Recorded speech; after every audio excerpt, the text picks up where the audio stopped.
अस्सलाम वालेकुम, I am doctor Hammad Ismail and welcome to our channel. आज हम बात करेंगे लीनियर रिग्रेशन के बारे में। लीनियर रिग्रेशन एक ऐसा मॉडल है जो आप स्टैंडर्ड कर्व बनाने के लिए इस्तेमाल करते हैं और प्लस आप इससे किसी भी अननोन वैल्यू को फाइंड आउट कर सकते हैं। लेट्स सपोज आप कहते हो कि आपने कोई एंजाइम इनिबिशन ऐसे किया और आपने डिफरेंट रेंजेस के ऊपर एंजाइम की एक्टिविटी फाइंड आउट की। अब आपके पास एक ऐसा अननोन सैंपल है जिसकी आपने एक्टिविटी मेजर करनी है या आप उसकी कंसंट्रेशन मेजर करना चाहते हैं, तो आप उसकी एब्जॉर्बेंस लेंगे और लीनियर रिग्रेशन को यूज करके आप उसकी कंसंट्रेशन फाइंड आउट कर सकते हैं। आज हम बात करेंगे कि लीनियर रिग्रेशन आप एसपीएसएस में कैसे परफॉर्म करते हैं और फिर हम आपको एक एग्जांपल बताएंगे कि आप किसी अननोन की वैल्यू को कैसे फाइंड आउट कर सकते हैं। लीनियर रिग्रेशन एक सिंपल मॉडल है जो यूज होता है किसी भी वैल्यू को प्रेडिक्ट करने के लिए। आपके पास डिपेंडेंट वेरिएबल है और इंडिपेंडेंट वेरिएबल की बेस पे आप इसको प्रेडिक्ट करते हैं। आप बेसिकली डिपेंडेंट की वैल्यू प्रेडिक्ट करते हैं फ्रॉम द इंडिपेंडेंट वेरिएबल। तो इसमें अजम्पशन है। अजम्पशन क्या है कि लीनियर रिलेशनशिप होना चाहिए। ये भी एक लीनियर रिलेशन है इंक्रीजिंग ऑर्डर में, ये भी एक लीनियर रिलेशन है डिक्रीजिंग ऑर्डर में। ये जो रिलेशनशिप है ये नॉन लीनियर रिलेशनशिप है। जब आपके पास नॉन लीनियर रिलेशनशिप हो तब आप लीनियर रिग्रेशन यूज नहीं करेंगे, आप नॉन लीनियर मॉडल यूज करेंगे।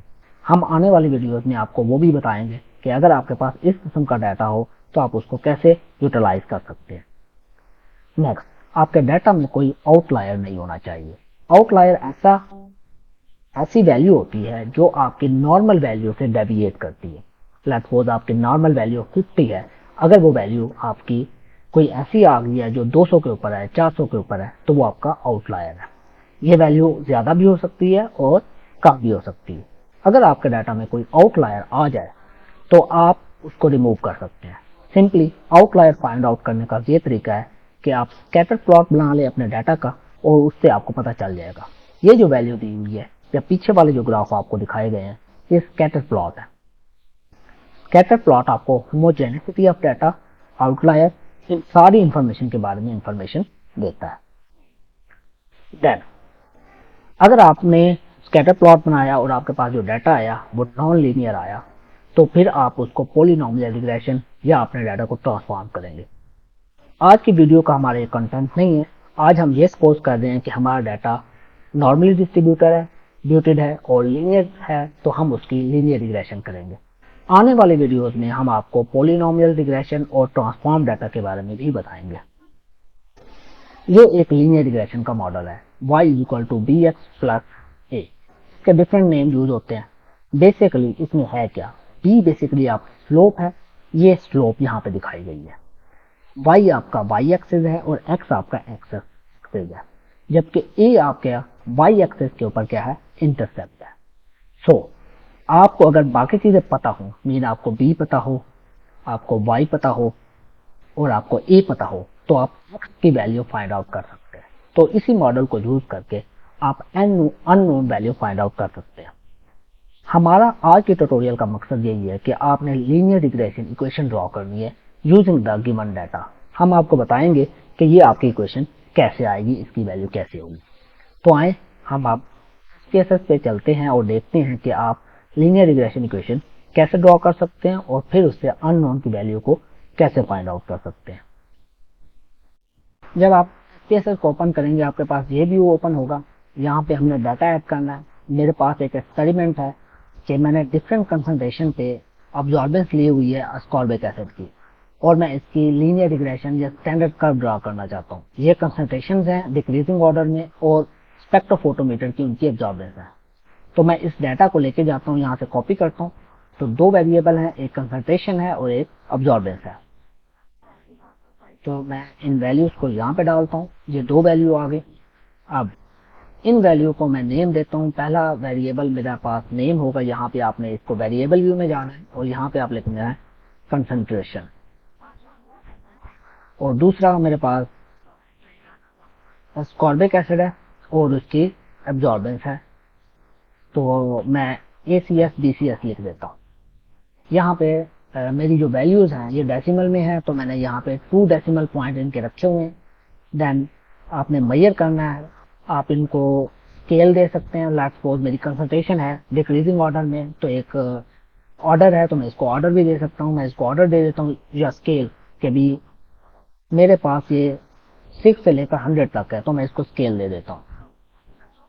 इसी तरह जो आपकी अब्जॉर्बेंस है ये रैंडम हो सकती है, आप इसको नॉमिनल भी दे सकते हैं या स्केल भी दे सकते हैं, तो मैं यहाँ पे इसको नॉमिनल दे देता हूँ।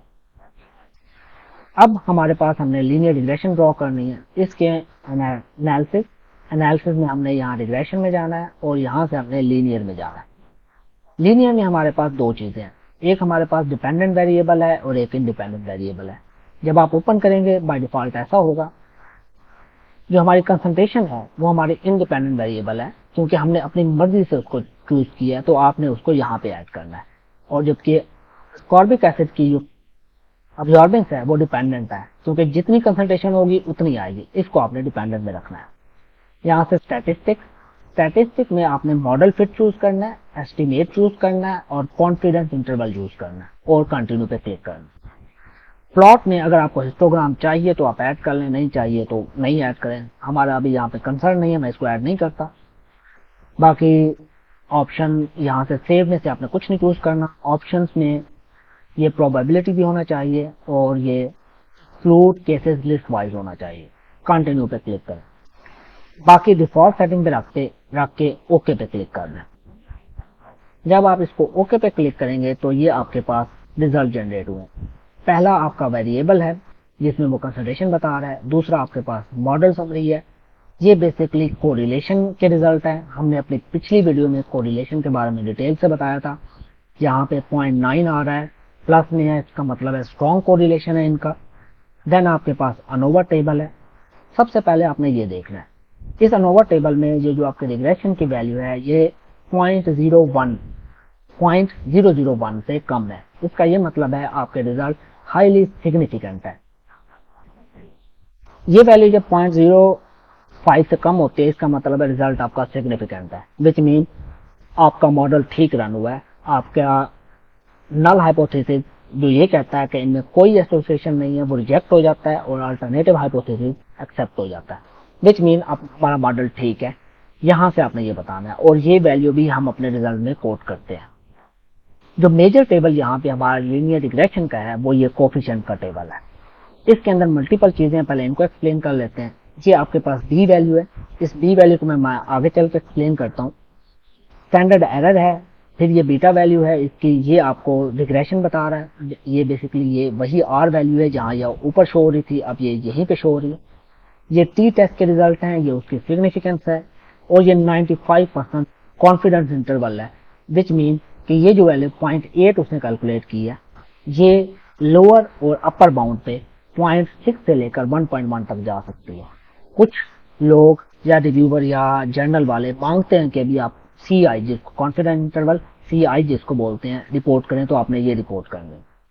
तो ये मेन चीज हमारे पास ये चीज है 0.8 और 0.03, ये कांस्टेंट है हमारा और ये हमारी कंसंट्रेशन है।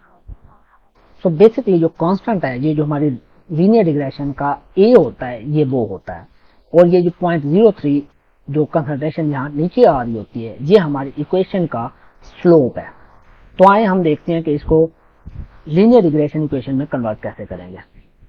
अब देखें, ये उसी टेबल को मैं यहाँ पे लेके आया हूँ, ये कांस्टेंट है और ये हमारे पास स्लोप है। ये हमारे पास इक्वेशन थी y = bx + a।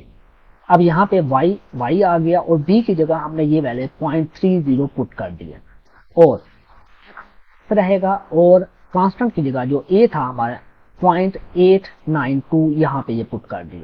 तो ये हमारी लीनियर रिग्रेशन इक्वेशन जनरेट हो चुकी है। अब इस इक्वेशन से आप अननोन की वैल्यू फाइंड आउट कर सकते हैं। कैसे? लेट्स सपोज आपको एक सैंपल दिया जाता है कि ये सैंपल है और आप इसकी हमें ये बताएं कि इसकी कंसंट्रेशन कितनी है, और आपको इतना बता दिया जाता है कि ये सैंपल किसका है, एस्कॉर्बिक एसिड का है। आपने सिंपल क्या करना होगा, आपने उस सैंपल को जाके यूवी विजिबल स्पेक्ट्रोफोटोमीटर पे रन करना है और उसकी अब्जॉर्बेंस आएगी। जब उसकी अब्जॉर्बेंस आएगी उस अब्जॉर्बेंस को आपने यहाँ y में पुट करना है। उस y को में पुट करेंगे तो लेट्स सपोज उसकी अब्जॉर्बेंस आती है 1.1, तो आपने 1.1 यहाँ पे पुट करना है और इस इक्वेशन को सॉल्व करना है। जब आप इस इक्वेशन को सॉल्व कर लेंगे तो आपके पास पीछे x निकल आएगा। वो x आपकी क्या होगी, वो अननोन की कंसंट्रेशन होगी। तो इसी तरह से आप अननोन की concentration through linear regression equation find out कर सकते हैं। तो ये आज का हमारा टॉपिक था। अगर आपके कोई कमेंट्स हैं तो कमेंट सेक्शन में जरूर ऐड करें। Thank you so much for watching. Allah Hafiz.